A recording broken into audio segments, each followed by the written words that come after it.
ಮಹಿಳಾ cricket ವಿಶ್ವಕಪ್ನ finals ನಡೆಯಲಿದೆ. ಭಾರತ ಹಾಗೂ ದಕ್ಷಿಣ ಆಫ್ರಿಕಾ ನಡುವೆ ಸೆಣಸಾಟ ಇರಲಿದೆ. ಇನ್ನು ಭಾರತದ ಗೆಲುವಿಗೆ ದೇಶಾದ್ಯಂತ ಶುಭ ಹಾರೈಕೆಗಳು ಕೇಳಿ ಬರ್ತಾ ಇದೆ. ಟೀಮ್ ಇಂಡಿಯಾಗೆ ಸಿಎಂ ಸಿದ್ದರಾಮಯ್ಯ ಕೂಡ ಶುಭಾಶಯವನ್ನ ತಿಳಿಸಿದ್ದಾರೆ. ಸೆಮಿಫೈನಲ್ನಲ್ಲಿ ಆಸ್ಟ್ರೇಲಿಯಾವನ್ನ ಸೋಲಿಸಿದೆ ಟೀಮ್ ಇಂಡಿಯಾ. ಹೀಗಾಗಿ ಫೈನಲ್ ಪಂದ್ಯವನ್ನ ಗೆಲ್ಲಲಿ ಅಂತ ಸಿಎಂ ಶುಭ ಹಾರೈಕೆಯನ್ನ ನೀಡಿದ್ದಾರೆ. ಇವತ್ತು ಒಂದು ಹೈ ವೋಲ್ಟೇಜ್ ಪಂದ್ಯ, ಫೈನಲ್ ಪಂದ್ಯ ನಡೆಯುತ್ತೆ. ಮಹಿಳಾ ಕ್ರಿಕೆಟ್ ವಿಶ್ವಕಪ್ನ ಫೈನಲ್ಸ್ ಇವತ್ತು ನಡೆಯಲಿದೆ.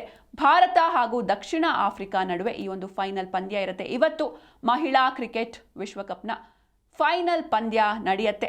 ಭಾರತ ಹಾಗೂ ದಕ್ಷಿಣ ಆಫ್ರಿಕಾ ತಂಡಗಳ ನಡುವೆ ಒಂದು ಹೈ ವೋಲ್ಟೇಜ್ ಸೆಣಸಾಟ ಇರಲಿದೆ.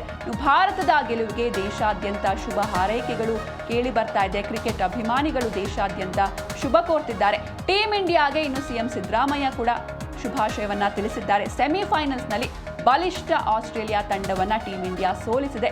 ಹೀಗಾಗಿ ಫೈನಲ್ ಪಂದ್ಯವನ್ನ ಕೂಡ ಗೆಲ್ಲಲಿ ಅಂತ ಸಿಎಂ ಈ ಒಂದು ಸಂದರ್ಭದಲ್ಲಿ ಶುಭ ಹಾರೈಕೆಯನ್ನ ಮಾಡಿದ್ದಾರೆ. ಇವತ್ತು ಒಂದು ಹೈ ವೋಲ್ಟೇಜ್ ಪಂದ್ಯ ಅಂದ್ರೆ ಫೈನಲ್ಸ್ ಪಂದ್ಯ ಇರುವಂತದ್ದು. ಹೀಗಾಗಿ ಇತಿಹಾಸ ಸೃಷ್ಟಿಸುವಂತ ಎಲ್ಲ ನಿರೀಕ್ಷೆ ಕೂಡ ಇದೆ. ಹೀಗಾಗಿ ಭಾರತದ ಗೆಲುವಿಗೆ ದೇಶಾದ್ಯಂತ ಶುಭ ಹಾರೈಕೆಗಳು ಕೇಳಿ ಬರ್ತಾ ಇದೆ.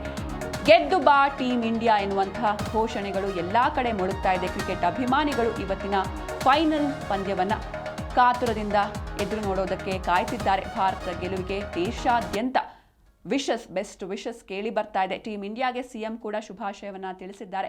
ಸೆಮಿಫೈನಲ್ಸ್ನಲ್ಲಿ ಬಲಿಷ್ಠ ಆಸ್ಟ್ರೇಲಿಯಾವನ್ನ ಟೀಮ್ ಇಂಡಿಯಾ ಸೋಲಿಸಿದೆ.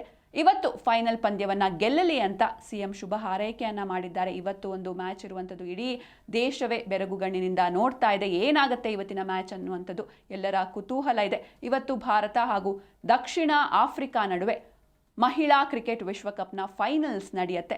ಟೀಮ್ ಇಂಡಿಯಾಗೆ ಸಿಎಂ ಕೂಡ ಶುಭಾಶಯವನ್ನು ತಿಳಿಸಿದ್ದಾರೆ. ದೇಶಾದ್ಯಂತ ಎಲ್ಲ ಕ್ರಿಕೆಟ್ ಅಭಿಮಾನಿಗಳು ಕೂಡ ಗೆದ್ದು ಬಾ ಟೀಮ್ ಇಂಡಿಯಾ ಎನ್ನುವಂಥ ಘೋಷಣೆಗಳು ಅಥವಾ ಹ್ಯಾಶ್ಟ್ಯಾಗ್ಸ್ಗಳು ಎಲ್ಲ ಕಡೆ ಕೇಳ್ತಾ ಇದೆ.